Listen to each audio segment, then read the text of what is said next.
Hello మామ, welcome back to our channel. పొద్దున్నే లేచి స్నానం చేసి రెడీ అయ్యేసి అయితే ఒడిస్లోకి అయితే వెళ్తున్నాం గైస్. ఒక పులహారం టెంకాయ కానీ అన్నీ తీసుకునేకి ఎక్కడికి వెళ్తున్నామో మీకు లాస్ట్ వరకు చూడండి, మీకే తెలుస్తుంది. మనకేమేమి కావాలో అన్నీ తీసుకొని అయితే మన ఊరి బస్ స్టాండ్లోకి రావడం జరిగింది.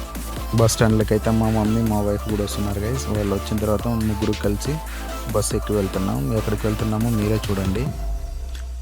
ఇన్ని రోజుల నుంచి అయితే మన ఛానల్లో వీడియోలు రాలేదు గైస్, ఏమనుకోకండి. ఏమంటే కొంచెం ప్రాబ్లంగా నేను వర్క్ వెళ్తున్నాను కాబట్టి వర్క్ టెన్షన్ మీద పడి టైం చాలేదు నాకు వీడియోలు పెట్టేకి. మీకు ఖచ్చితంగా అయితే ఈ రోజు నుంచి స్టార్ట్ చేస్తాను. ఈ రోజు ఇంకా ఒక వీడియో అయినా పోస్ట్ చేయడానికి ప్రయత్నిస్తాను గైస్. డెఫినెట్గా మీరు మాత్రం సపోర్ట్ చేయండి. ఛానల్ సబ్స్క్రైబ్ చేసుకొని పెట్టుకోండి గైస్, డోంట్ మిస్. ఏమంటే మా మమ్మీ 20 ఏళ్ళ కింద మొక్కుబడి చేసింది గైస్. నేను మగపిల్లడు పుడితే వచ్చి ఇట్లా పూజ చేసుకొని వెళ్తానని. ఇంతవరకు అయితే మా మమ్మీ అయితే పోయినలేదు. అందుకే ఈరోజు ఒక 20 ఇయర్స్ తర్వాత అయితే వెళ్ళాం గైస్. మా అమ్మ మొక్కుబడి చేసి కూడా దగ్గర 20 ఏళ్ళ పైన అయిపోయింది గైస్. అందుకని చెప్పేసి ఇన్ని రోజులు పోలేదు మొక్కుబడి చెల్లించుకునేకి. అందుకే ఈరోజు టైం కుదిరింది కాబట్టి ఈరోజు వచ్చింది గైస్ మా మమ్మీ. అందుకు ముగ్గురు కలిసి వెళ్ళాము.